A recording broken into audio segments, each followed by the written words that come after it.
damos una calurosa bienvenida a todos. Personas que tal vez se están añadiendo recientemente a nuestra comunidad, la Iglesia Jesús el Buen Pastor. Comentarles que estamos predicando expositivamente una serie de sermones en el libro de Jonás, tal como el video introductorio lo mostraba. Llamamos a esta serie Lecciones en Jonás, conjugando misión con compasión, que son dos de los conceptos que están más fuertemente implicados en el texto, en este libro, que es uno de los profetas menores del Antiguo Testamento, y que tiene varias particularidades. Una de ellas es que no es el mensaje, la profecía a Nínive, el punto más importante de la lección, sino que lo que ocurre en el trato de Dios, tal como decía también el video introductorio, se trata de la relación de Dios con nosotros, una relación vertical, una relación de nosotros como sus siervos, sus mensajeros, sus discípulos, y también el trato de Dios con el pecador, que de alguna manera muestra también cómo nuestro Dios es un Dios grande en compasión, grande en misericordia. Un gran desafío para nosotros también tener esta pasión por las almas. Si algo tan bueno, tan maravilloso como conocer al Señor Jesucristo y entendernos por la fe en Él como hijos de Dios, si algo tan extraordinario ha pasado en nuestras vidas, ¿cómo no desear que otros, muchos más, también tengan esa misma bendición? Así que hoy vamos ya a nuestro tercer sermón, o cuarto, ya perdí la cuenta, en esta serie, donde avanzaremos hacia el segundo capítulo. Tiene una particularidad la perícopa, que empieza en realidad en el versículo 17 del primer capítulo, y se extiende hasta el 10. Entonces, todo el capítulo 2 más el último versículo del capítulo 1. Abra su Biblia, a pesar de que está siendo proyectado en la pantalla ahora, pero ábrala y manténgala abierta durante el sermón, porque no todos los textos los vamos a proyectar, ¿no? Por la extensión que tiene, ¿no? Un pasaje un poco más largo de lo habitual. Dice así la palabra del Señor. Pero Jehová tenía preparado un gran pez que tragase a Jonás, y estuvo Jonás en el vientre del pez 3 días y 3 noches. Entonces oró Jonás a Jehová su Dios desde el vientre del pez, y dijo: Invoqué en mi angustia a Jehová, y él me oyó. Desde el seno del Seol clamé, y mi voz oíste. Me echaste en lo profundo, en medio de los mares, y me rodeó la corriente. Todas tus ondas y tus olas pasaron sobre mí. Entonces dije: desechado soy de delante de tus ojos, mas aún veré tu santo templo. Las aguas me rodearon hasta el alma, me rodeó el abismo, el alga se enredó a mi cabeza. Descendí a los cimientos de los montes, la tierra echó sus cerrojos sobre mí para siempre.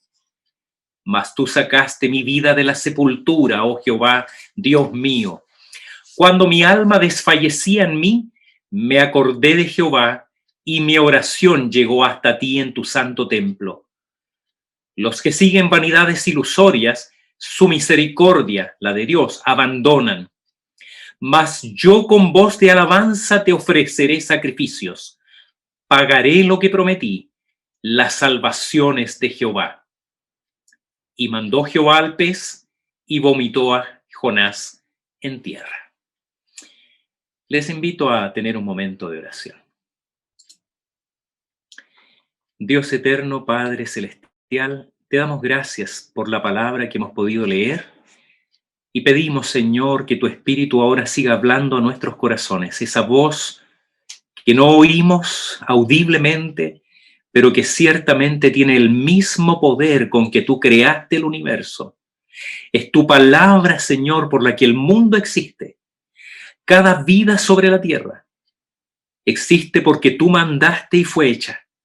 Y esa misma palabra, Señor, esa palabra poderosa, esa palabra creadora, que creó vida nueva en nuestros corazones, llega hoy también, Señor, para seguirnos levantando, enseñando, corrigiendo si fuese necesario. Danos un espíritu sumiso, humilde, Señor, para recibir tu enseñanza, para recibir tu instrucción, para cambiar, Señor, con la obra de tu espíritu, todo lo que deba cambiar, todo lo que deba mejorar en nuestra vida. Gracias, Señor, porque no nos dejaste solos, porque dejaste tu palabra, Señor, y también está tu espíritu en nosotros para guiarnos a todo lo bueno, a toda verdad. Líbrame de todo error, Señor. Si hay algo errado en nuestra interpretación o explicación de tu palabra, que cada uno de nosotros pueda olvidarlo rápidamente. Pero si esta palabra es fiel a tu propósito, Señor, que siga obrando nuestra vida. Porque lo pedimos en el nombre y en los méritos de Jesucristo, nuestro Señor. Amén. Muy bien. Cuando Jonás pensó que las cosas ya no podían ir peor, ¿qué más malo podría ocurrir, no es cierto?, que en la mitad de una noche oscura, con una inmensa tormenta que azota el barco por todos lados, amenazando con hundirlo con toda la gente a bordo, ¿qué peor podría haber que te tomen los tripulantes de esa nave y te tiren por la borda y te echen al mar, ¿no? Eh, Eso es simplemente muerte segura, ¿no?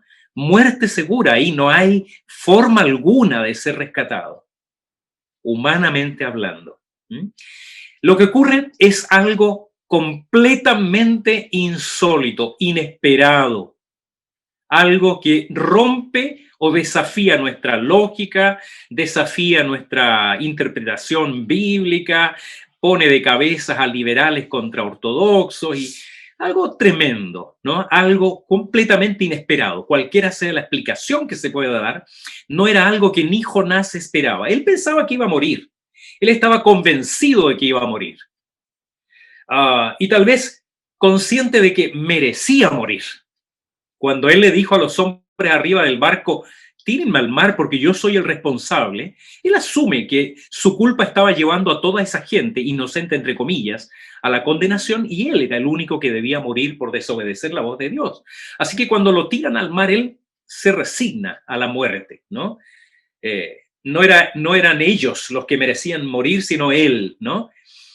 Pero en vez de la muerte, se encuentra rápidamente en un lugar inimaginable, inexplicable para él, para su tiempo, para nuestro tiempo y para todos los tiempos, ¿no? Él está en el vientre de un gran pez que Dios había preparado para tragárselo y retenerlo con vida durante 3 días y 3 noches. Ya dijimos al comienzo de esta serie que no íbamos a hacer apologética del texto ni de su contenido, y por lo tanto no queremos dar explicaciones tanto lógicas como naturales respecto de cómo esto es posible. Yo ya oí toda clase de explicaciones, reputaciones, ataques a la Biblia, defensas encarnizadas, historias hasta de ficción de submarinos viajando en el tiempo hacia atrás que tuvieron a Jonás ahí. Toda clase de explicaciones. Esa la encontré súper ingeniosa. Pero yo les voy a evitar ese mareo y no nos vamos a dedicar a eso hoy día, ¿no? Para ir al fondo del asunto, y nunca ha sido más literal esta frase, ¿no? Vamos a ir al fondo, al meollo del problema. Destaco solamente que el texto comienza con una afirmación categórica, que es un elemento marco en todo el relato, en todo el libro, bueno, en toda la Biblia, ¿no? Dios, en su soberanía absoluta, tenía de antes preparado un gran pez para que tragase a Jonás. No hay nada accidental, no es una casualidad. No iba pasando justo ese pez y Dios lo dio vuelta y le dijo, mira, trágate a este hombre que acaba de caer al agua. No, Dios tenía preparado. Esto era parte de su plan, era parte de un propósito. Dios es soberano y nada queda a la suerte, nada queda expuesto al azar. Dios, dice el texto claramente, tenía preparado un gran pez. Y Jonás, por su parte, vivo, no murió, vivo, consciente, sorprendido. ¿Quién no lo estaría? Más despierto que nunca. Yo creo que él no durmió en 3 días y 3 noches. Permaneció en ese pez, en el fondo del mar, porque no era un pelícano, ¿no? Tal vez Dios podría haber pensado en un pelícano, pero él pensó en un pez porque lo iba a llevar al fondo. Y vamos a ver qué tan grave, tan gráfico y tremendo resulta para nuestra enseñanza, para esta lección en Jonás, que él haya estado en el fondo del mar en un gran pez durante 3 días y 3 noches. Como decíamos delante, la narrativa comienza en el capítulo 1 y versículo 17 y se extiende hasta el 2:10. Es interesante que en la Biblia católica, revisé varias versiones católicas, el capítulo 1 termina en el 16 y comienza el capítulo 2, entonces con el primer verso, que para nosotros sería el 17, y por lo tanto tiene 11 versículos. ¿Ya? Así que si usted por esas cosas de la vida está usando la Biblia de Jerusalén o la Biblia hispanoamericana, no se sorprenda de esa división, ningún problema, ¿no? Porque en realidad tiene bastante lógica que el capítulo 2 comience en el versículo 17. Pero más allá de esas consideraciones, hay coincidencia en todas las Biblias, en todas las versiones, en expresar que esta porción del libro de Jonás es central en el libro. Son 4 capítulos, ¿no? El capítulo 2 no es la mitad del libro, pero en muchos sentidos es central, no solo en su posición, sino que es central en cuanto al desarrollo de la historia. Es central también como podría ser en nuestras vidas el propio retiro espiritual que puede significar muchas veces estar en las profundidades de nuestro propio gran pez, ¿no? Cada uno de nosotros, creyentes en Jesucristo y la iglesia en su conjunto, bien pudiera ser que tenga que pasar por la experiencia de estar en el fondo del mar en un gran pez, en el vientre de un gran pez.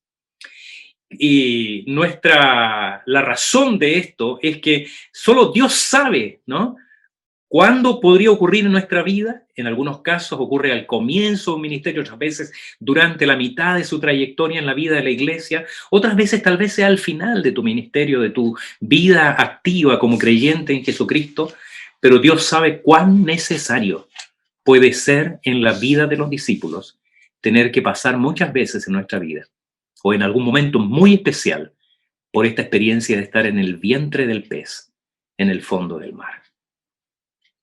¿Cuál es el propósito que nos proponemos para el día de hoy entonces?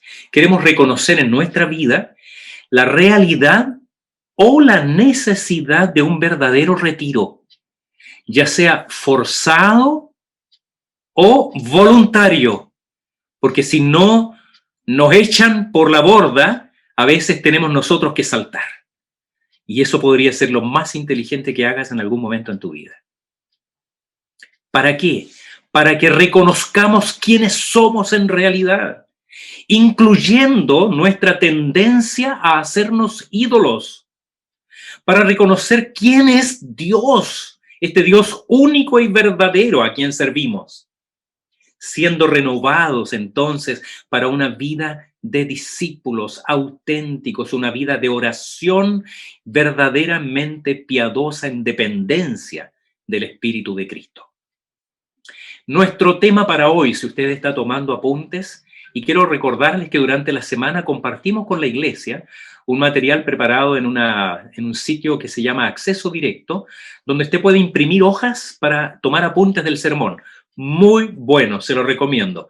No porque lo haya hecho mi hijo David, pero que le quedó muy bonito, lo comparto cariñosamente y les invito a que tome apuntes del sermón. Si usted está tomando notas, entonces el tema de nuestro sermón de hoy es el vientre del pez, el mejor lugar. El vientre del pez, el mejor lugar. Qué curioso, ¿no? Tal vez resulte extraño el título, pero el vientre del pez, efectivamente, en la vida de muchos creyentes, podría ser el mejor lugar, primeramente, para abandonar la idolatría. El vientre del pez, el mejor lugar, primeramente, para abandonar la idolatría. Vamos a compartir nuevamente la pantalla.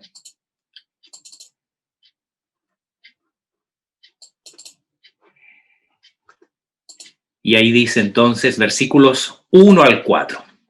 El texto. Entonces oró Jonás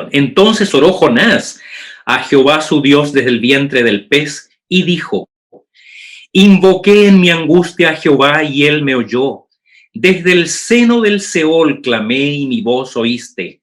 Me echaste a lo profundo, en medio de los mares, y me rodeó la corriente. Todas tus ondas y tus olas pasaron sobre mí. Entonces dije: desechado soy de delante de tus ojos. El vientre del pez podría ser en la vida de muchos de nosotros el mejor lugar para abandonar la idolatría. ¿Qué queremos decir con esto? 3 veces en el comienzo del texto se menciona este pez y su vientre. Cuando estamos estudiando respecto de cómo estudiar por nosotros mismos la Biblia, siempre he dicho que debe llamar nuestra atención las repeticiones, ¿no? A veces el texto repite 2 veces una frase, en un versículo, en 2 versículos. Acá se repite 3 veces en el vientre del pez. Así que Dios quiere que tú prestes atención a ese detalle, que te des cuenta que es un detalle importante, que no es accidente. Está repetido 3 veces la expresión el pez, el vientre del pez, y al final, en el versículo 10, vuelve a hablar del pez. Así que es importante, es un detalle que no puede pasar inadvertido. Y esta repetición debe llamar nuestra atención porque está inmersa en la realidad que se quiere poner en perspectiva en el análisis de todo el conjunto del texto. ¿Por qué? Porque nuestro personaje tenía la intención de ir ¿a dónde? Él tenía la intención de ir a Tarsis. Ya describimos qué es lo que era Tarsis, ese lugar paradisíaco allá en España, al otro lado del mundo, un lugar exótico, maravilloso, donde él iba a ser un hombre prestigioso, un profeta de Dios, alguien admirado tal vez, elogiado por la gente, como se mira muchas veces a los extranjeros, ¿no? Con un aire así como de admiración, de querer conocerlo. Imagínense el escenario que él esperaba, además en un contexto religioso. Él no se hizo un ateo. Él no iba allá para olvidarse de Dios. No, él quería huir de la voluntad de Dios simplemente. Su sueño era una vida religiosa, tranquila, cómoda, agradable, rodeado de gente amable y amorosa. Amorosa con él, ¿no? Que ojalá lo admiraran por su erudición, su estilo de vida sofisticado, su acento, ¿no? ¿Cómo nos volvemos a veces los loquitos los chilenos con el acento extranjero? ¿No? Es como que nos llama la atención y lo admiramos un poco. Y sobre todo, y esto es lo más importante, donde él fungiera como su propio Dios. Y los otros pasajeros del barco, todos, no sé si él iba solo, no creo, iban más pasajeros, todos como turistas, gente agradable. Si usted ha viajado, todos los turistas que van juntos en el viaje son como cómplices, son como amigos así, ¿eh? Amigos eventuales, son simpáticos, cuentan sus mejores cosas, se muestran las fotografías de la familia, así que un tiempo maravilloso le iba pasando ahí, ¿no? Eso creía él que iba a pasar.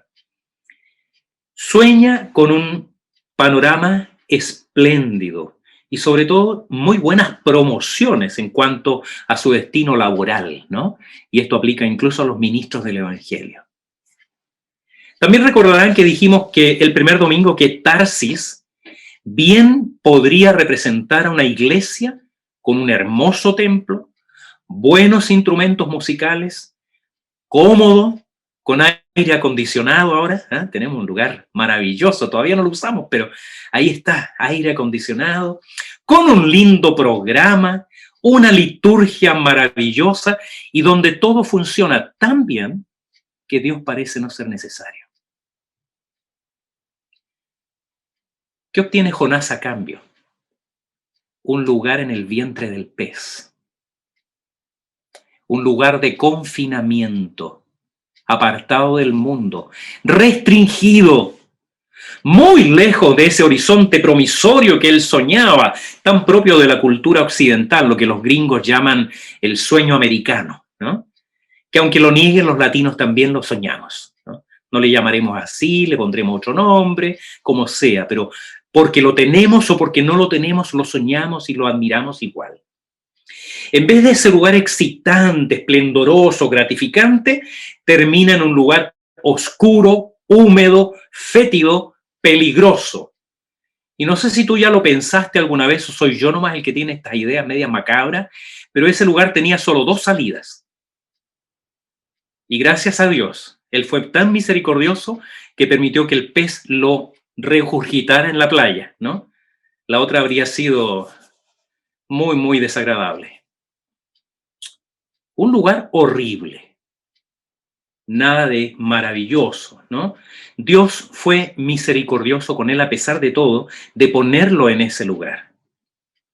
El Señor nos concede un privilegio muy grande a nosotros, lectores de este libro, al darnos el panorama completo de la obra de Él en el profeta. Los hombres que lo echaron por la borda deben haber lamentado en alguna forma haber tenido que matarlo. Ellos nunca supieron lo que pasó con él. Para ellos este hombre murió. Ahí quedó en el fondo del mar, era de noche, nunca más lo vieron, ¿no? Sin embargo, nosotros sabemos que al final resultó esto en su liberación y en un lugar seguro vivo, en la playa. Pero posiblemente el Señor, conforme el Señor vaya obrando en nuestra vida, terminemos concluyendo, como anticipábamos el domingo anterior, que lo mejor que podría pasarnos en nuestra vida espiritual es ser echados fuera por la borda, en el sentido espiritual también, ¿no? Tal vez sea más apropiado llamarlo un retiro espiritual. Otros le llaman año sabático.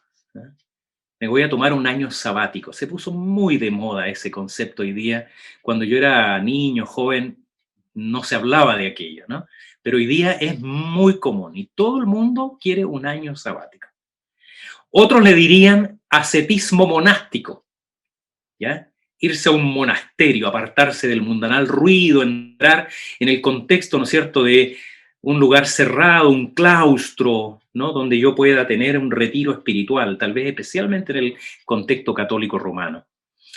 Pero las condiciones en que tuvo que estar Jonás no se parecen en nada a los monasterios modernos, tal vez a los originales, donde los monjes dormían en el suelo, suelos de piedra, en verdaderas celdas, ¿no? No eran dormitorios con camitas de una plaza, un velador, una lamparita, no, eran celdas de piedra y dormían en el suelo, muertos de frío en el invierno, sin ventanas, eran lugares cerrados.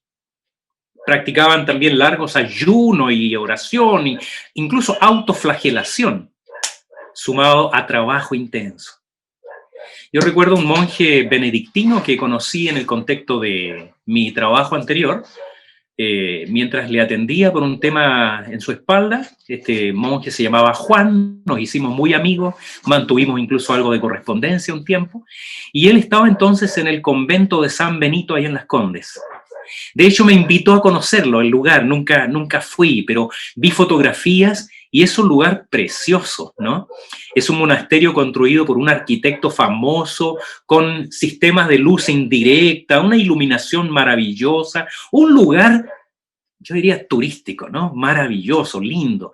Y mucha gente, no solamente monjes, sino que mucha gente realiza en ese lugar retiros espirituales. Incluso él me contaba que iban pastores. Así que yo no descarto la posibilidad de ir así a un lugar donde uno pueda tener un retiro, un lugar grato, sin ruido, donde concentrarse en la oración, en la adoración, la meditación en la palabra durante un tiempo. Pero esto es muy diferente a lo que está mostrándonos la Escritura acá en este vientre del pez. Se trataba de la muerte, de todo aquello que tan fácilmente nosotros los creyentes transformamos en ídolos. Era la muerte de los ídolos de Jonás. Su Tarsis era la iglesia soñada. Los pastores a veces soñamos con esa iglesia maravillosa, ¿no? Ese lugar debía morir en su vida. El lugar del templo que tanto añoraba. En vez de estar en ese lugar precioso, está en un lugar horrible donde nunca pensó que oraría con tanta intensidad y sentiría tan cerca la presencia del Señor. En este tiempo que nosotros hemos tenido que permanecer con nuestros templos cerrados, es una buena oportunidad, si tú lo piensas bien, para poner en perspectiva el valor que damos a los edificios.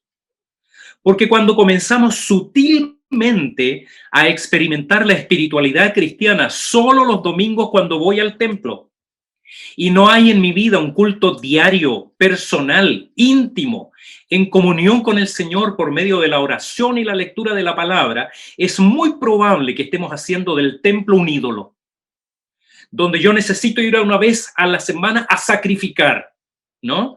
Y donde yo creo que ahí está la presencia del Señor. Durante mucho tiempo dijimos al templo la casa de Dios, ¿no? ¿Dónde vas? A la casa del Señor.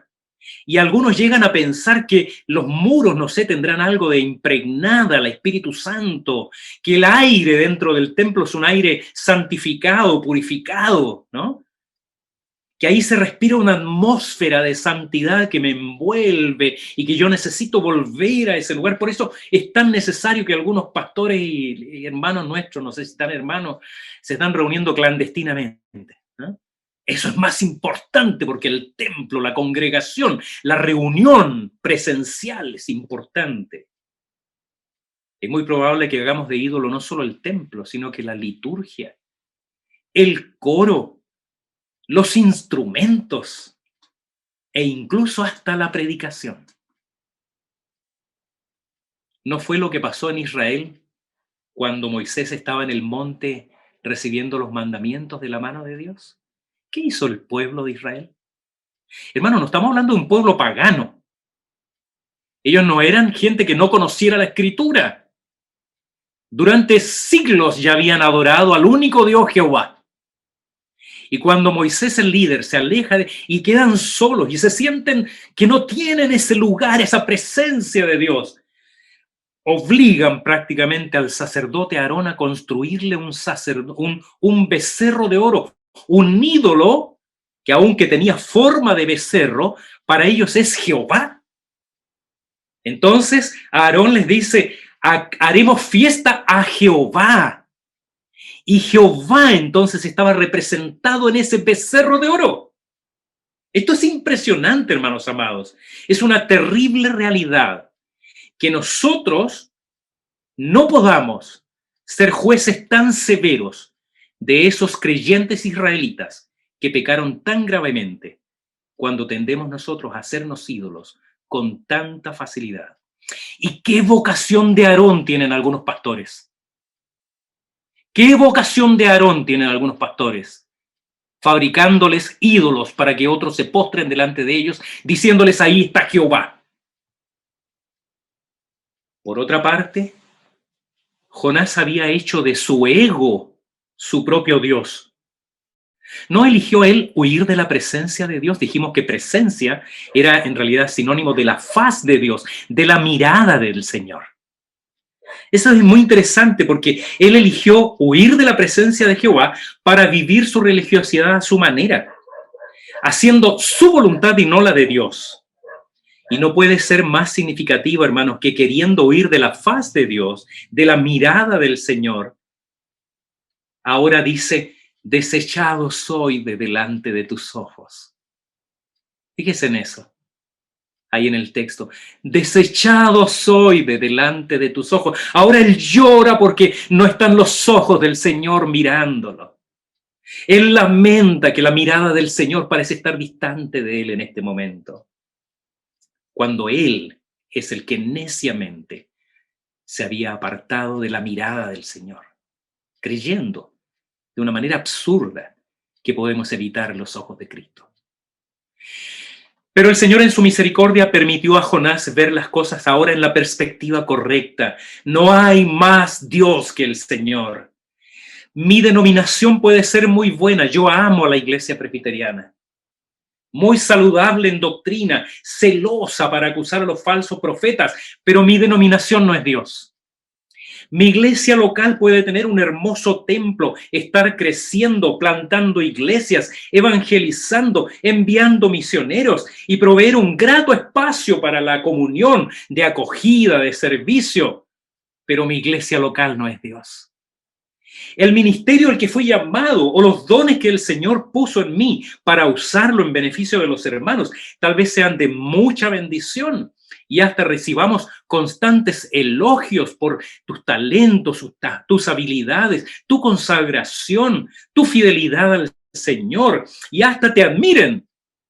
Pero mi ego no es Dios. Que Dios no tenga que hacernos pasar por el ahogamiento de esta especie de carrerismo religioso para abandonar la idolatría. Tal vez este enclaustramiento prolongado y la ausencia de nuestras asambleas presenciales tengan este propósito. No como un fin en sí mismo, no para que nos quedemos así eternamente, el Señor no lo permita, pero sí como un retiro espiritual que tal vez es más que necesario en nosotros. El medio que el Señor ocupe hoy para llevarnos a alcanzar la madurez espiritual y la verdadera excelencia como discípulos de Cristo, no meramente frecuentadores de la iglesia. Que el Señor nos ayude a ser discípulos de Cristo, huyendo de la idolatría, huyendo de aquello que sutilmente, incluso en creyentes consagrados, puede transformarse en nuestros becerros de oro. Que el Señor tenga misericordia de nosotros. Pero, además de abandonar la idolatría, el vientre del pez podría ser el mejor lugar para orar como se debe orar. Esto es maravilloso, hermanos. Yo quiero que volvamos a proyectar acá ahora y veamos la siguiente. El vientre del pez, el mejor lugar para orar como se debe orar. Era largo para ponerlo ahí, así que quiero pedirles que vayan nuevamente a su Biblia, la abran ahí y veamos un poco la oración de Jonás. Dice: invoqué en mi angustia a Jehová y él me oyó. Desde el seno del Seol clamé y mi voz oíste. Me echaste a lo profundo en medio de los mares y me rodeó la corriente. Todas tus ondas y tus olas pasaron sobre mí. Entonces dije: desechado soy de delante de tus ojos, mas aún veré tu santo templo. Las aguas me rodearon hasta el alma, me rodeó el abismo, el alga se enredó en mi cabeza. Descendí a los cimientos de los montes, la tierra echó sus cerrojos sobre mí para siempre, mas tú sacaste mi vida de la sepultura, oh Jehová, Dios mío. Cuando mi alma desfallecía en mí, me acordé de Jehová, y mi oración llegó hasta ti en tu santo templo.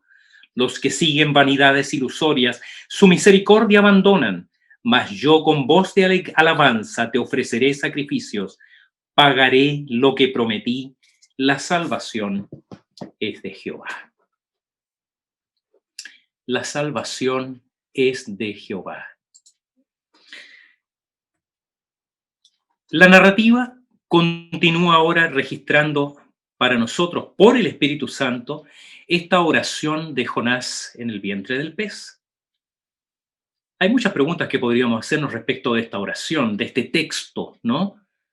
No sabemos si fue en un momento inmediatamente que entró a la boca del pez, al vientre del pez, que así oró Jonás, o que estuvo orando de esta manera durante 3 días y 3 noches. No sabemos si repitió esta oración muchas veces o fue agregando elementos de esta oración sucesivamente. No sabemos si este registro ocurre posteriormente. Sin duda, él tuvo que escribir esto posteriormente, señalando lo que esencialmente contuvieron sus palabras mientras derramaba su alma delante del Señor. Pero más allá de esas reflexiones, lo que tenemos acá es una oración preciosa, escrita en forma de un salmo, que en sus propias palabras brota, según el mismo Jonás dice, como un grito de angustia en el momento en que el profeta siente que está próximo a morir. E inmediatamente, cuando descubre que no ha muerto, ¿no?, que el Señor envía un medio de salvación para él. Y aunque aún no sabe cómo, resurge en él la esperanza de que podrá volver a ver el santo templo del Señor, que para los israelitas en ese tiempo representaba la presencia de Jehová, ¿no? Estar en el santo templo del Señor significaba volver a la presencia del Señor para servirle con fidelidad y alabarle por su salvación. Eugene Peterson, que ya he comentado antes de este libro A la sombra de una planta impredecible, llama nuestra atención hacia la estructura de esta oración. Y esto es muy interesante, querida iglesia. Porque la estructura de esta oración, que es con la forma de un salmo, ¿no? Significa que no es espontánea totalmente. Claro, él cuando está ahí ahogando, se cree que va a morir, él eleva este grito de auxilio, ¿no?, al Señor. Pero la estructura del salmo, de esta oración, que tiene la forma, como digo, de un salmo, tiene un propósito. No es accidente, no es mera poesía. Está mostrando un hombre que ora intensamente, con un corazón angustiado que derrama su alma en una confesión suplicante, sus manos, sus ojos, su alma dirigida al Señor y nada más que a Él. Pero aquí viene lo interesante, Él sabe cómo orar. Esta oración muestra la forma de orar de alguien que sabe orar. No es meramente el golpearse el pecho y pedir ayuda, misericordia, misericordia, como dicen algunas personas en un terremoto, ¿no? Hay algo más acá. En la mente del profeta hay una instrucción respecto de cómo orar, porque él toma, y usted puede hacer este seguimiento, los textos lo hacen, yo no los voy a cansar con ese detalle, pero usted toma la oración de Jonás y puede encontrar cada frase en los salmos. Esto es maravilloso. Cada frase está en los salmos. Y la estructura de la oración es un salmo. Lo que muestra, querida iglesia, que él fue preparado para este momento. Sin que él lo supiera, la escuela de la palabra de Dios lo estaba preparando para un día que estuviese en el vientre del pez. Esta oración tiene petición como un salmo, petición para ser librado, exposición del problema, descripción de la liberación y alabanza por la liberación. Es un salmo de gratitud y adoración. Hay salmos imprecatorios, salmos de confesión, hay salmos de súplica. Este es un salmo de adoración, donde él expone el problema, muestra cómo Dios lo libró y luego alaba al Señor por su liberación. Y esta estructura tiene algo que decirnos, nos dice cuán importante es orar la Biblia, orar los salmos. Muchos de los que con tristeza dicen que no saben orar, necesitan formarse en la escuela de oración de los salmos. Cuando tú estás delante del Señor y estás consciente que quieres orar, pero no sabes cómo orar o no tienes deseos de orar. Yo ya leí este consejo en alguna oportunidad. Ora los salmos.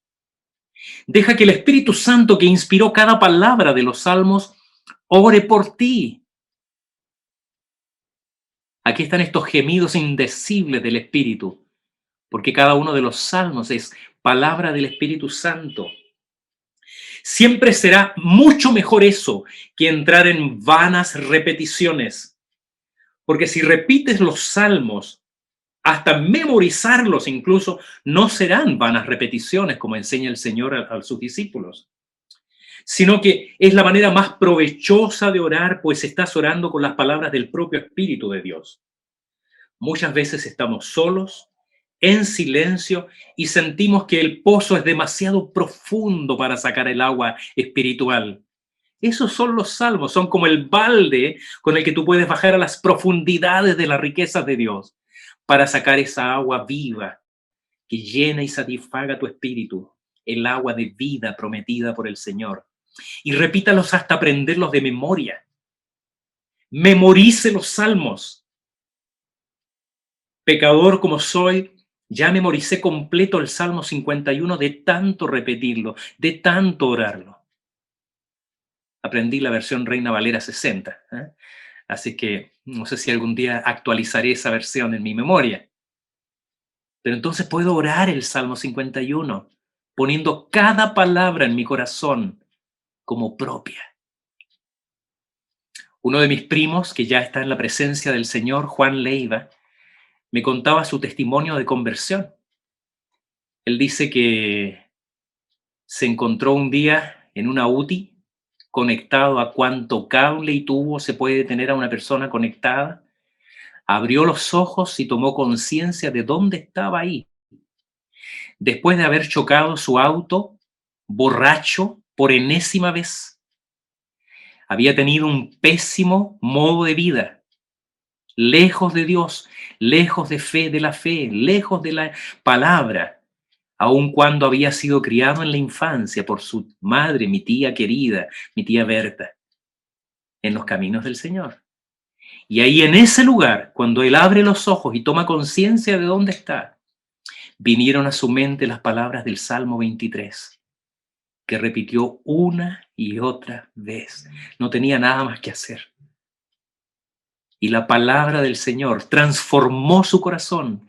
Y cuando salió de ese lugar, volvió a Dios, volvió a Cristo, volvió a la iglesia y sirvió fielmente al Señor hasta el día de su muerte, ocurrida hace un par de años atrás. Pero esa palabra estaba en su mente. No ocurra, querida iglesia, no te ocurra a ti, hermano amado, hermana amada, que vayas a estar un día en una situación como Jonás y no tengas palabra en tu mente. Tienes ahora la oportunidad de leerla, estudiarla. La iglesia de antiguo tenía como práctica la oración de los salmos, era una práctica regular. Hacía parte de la vida de la iglesia, de la vida de los creyentes. Hoy día perdemos tiempo en tantas cosas. Si somos honestos, debemos reconocer que esto no es una prioridad en nuestras vidas, es la vida de muchos de nosotros. Tal vez como los discípulos necesitamos decir, Señor, enséñanos a orar.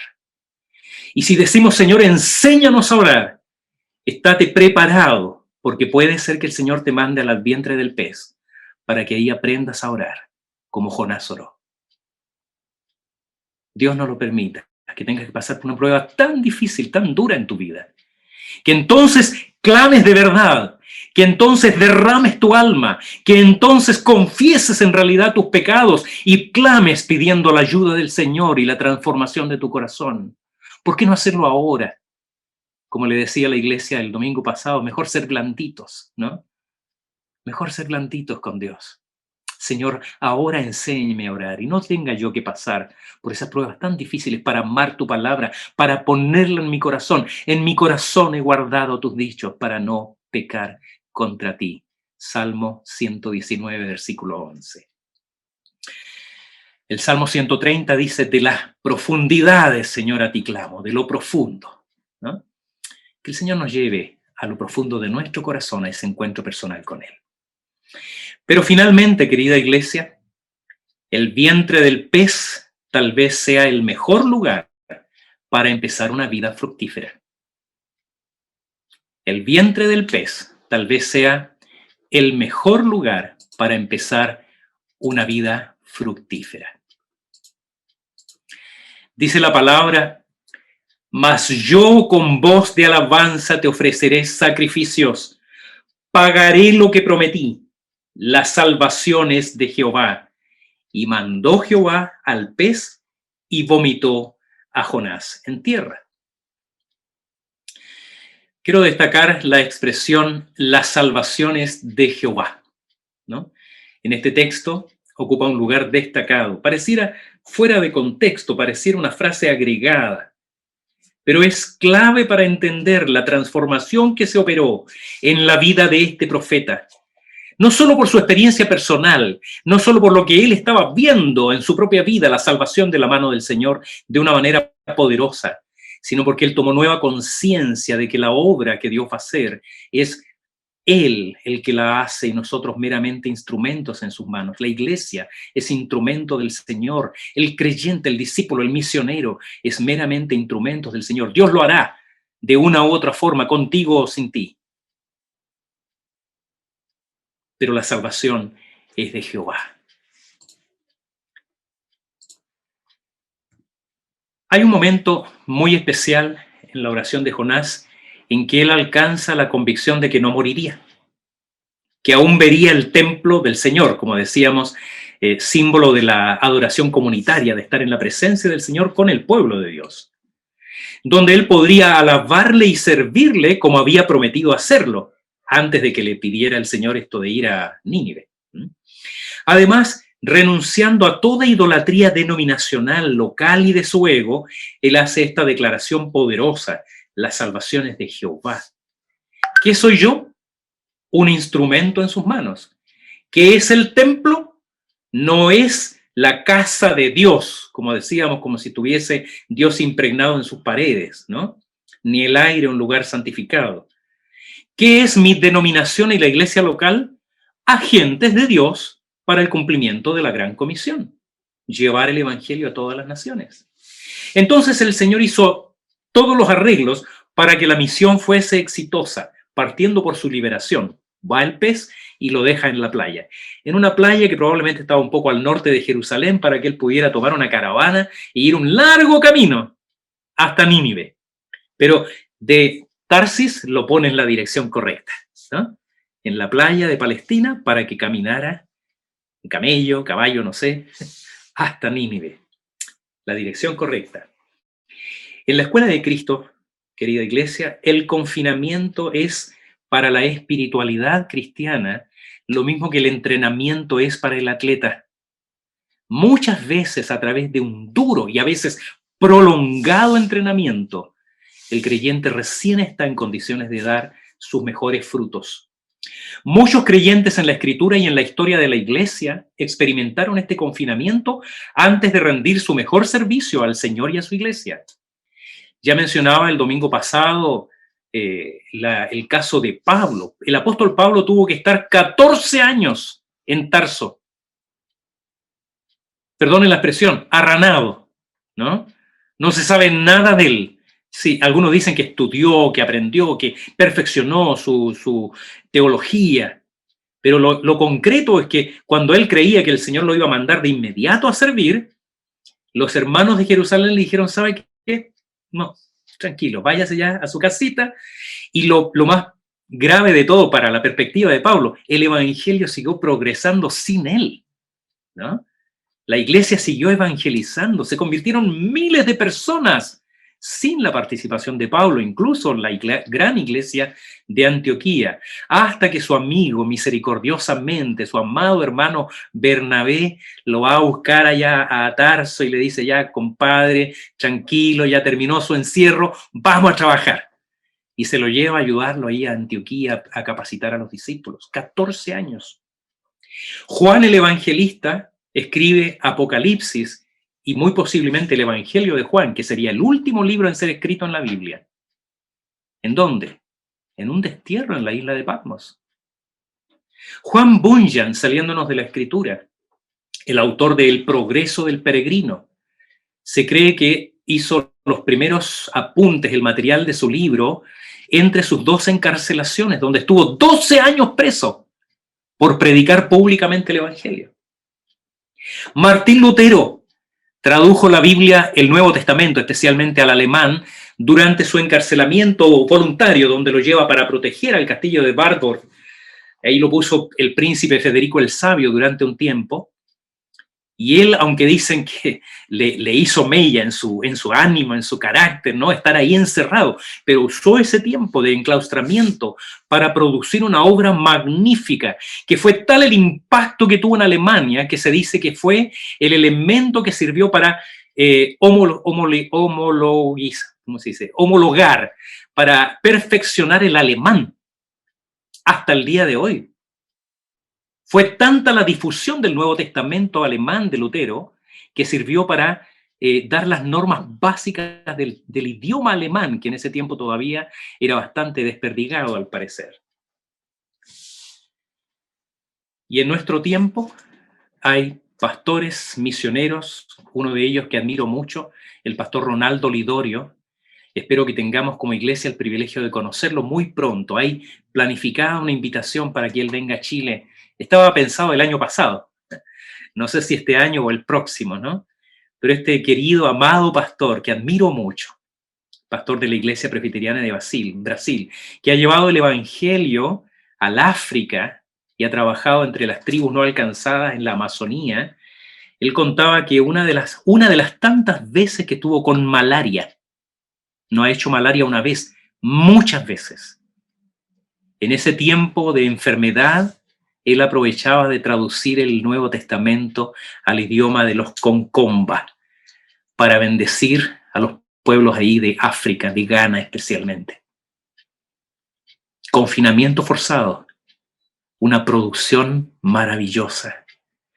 Así Jonás aprendió en la escuela del sufrimiento, en el fondo del mar, en el vientre del pez, lo que fue necesario que aprendiera para tener un ministerio fructífero.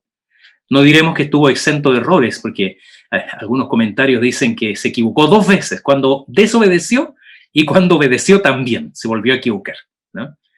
Pero si hay algo que él aprendió dramáticamente, es que la salvación es de Jehová. Dios de principio a fin, desde la eternidad, cuando Dios no había ni creado a los ángeles para tomar, como dice la Escritura, algún consejo de ellos. Dios nos escogió en Él antes de la fundación del mundo.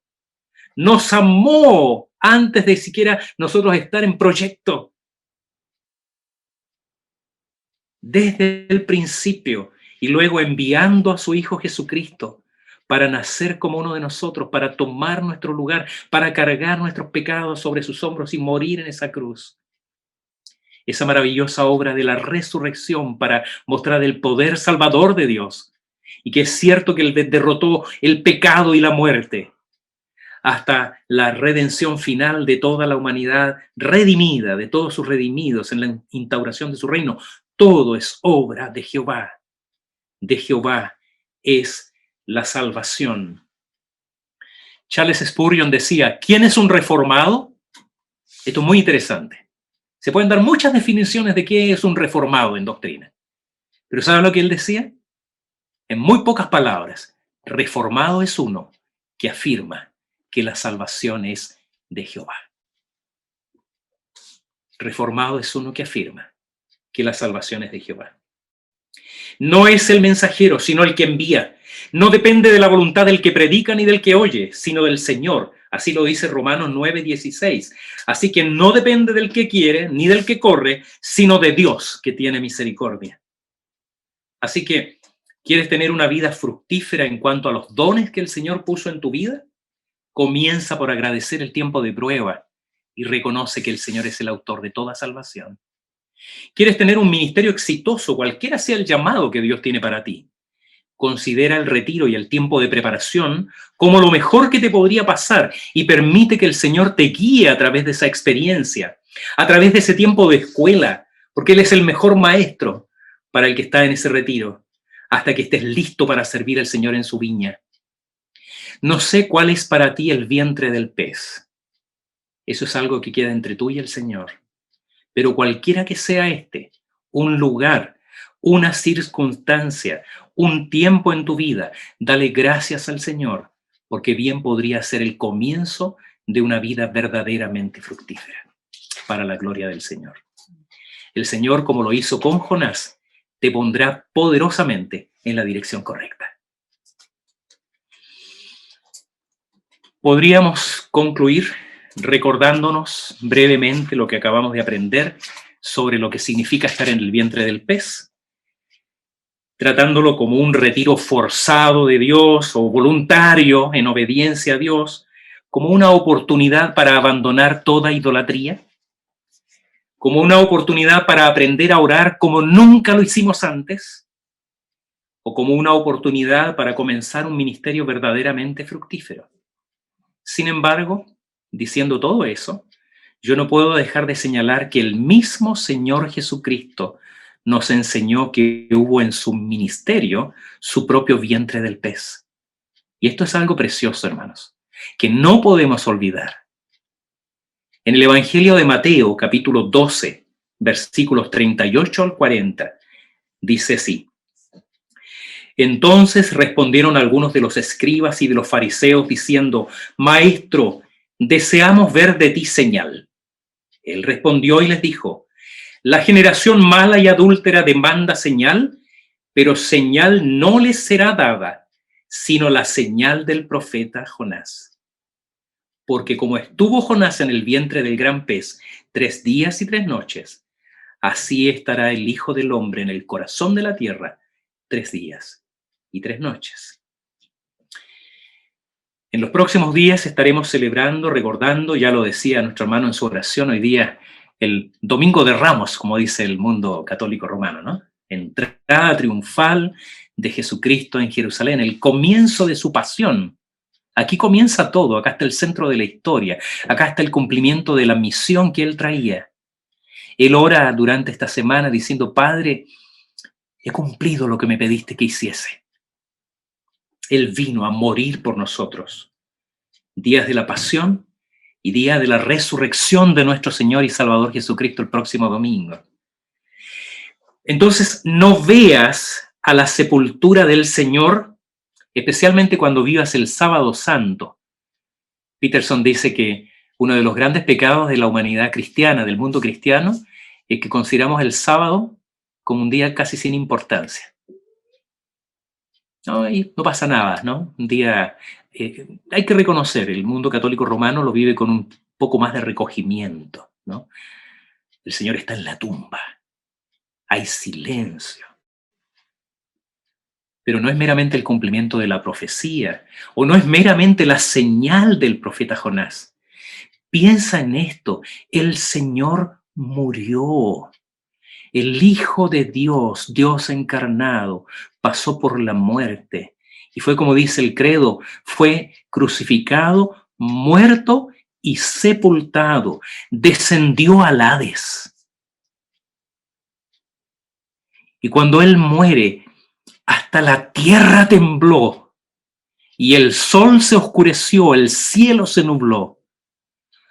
Por lo impresionante de lo que ahí estaba ocurriendo, y nosotros lo tomamos como algo tan trivial. Otro fin de semana más, un día de descanso, vamos a hacer otras cosas, vamos a hacer una, no sé, incluso leía de pueblos cristianos que ex profeso comen cerdo, más carne, hacen asado ese día, porque no comemos pescado. Pero lo miramos con ligereza. Algo tremendo ocurrió ese día que nuestra mente no alcanza a comprender. Nuestro Señor estuvo ahí, en el vientre del pez, por ti y por mí, para cumplir la voluntad del Padre. Algo maravilloso. Que Dios bendiga a la iglesia.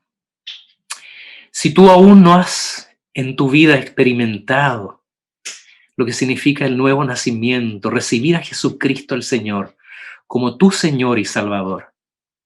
Si hay cerca tuyo personas que aún no conocen al Señor y su obra preciosa por nosotros, que el Señor permita que su palabra transforme corazones, que abramos nuestro corazón y estemos dispuestos a recibir al Señor en nuestra vida, haciendo toda la transformación que sea necesaria.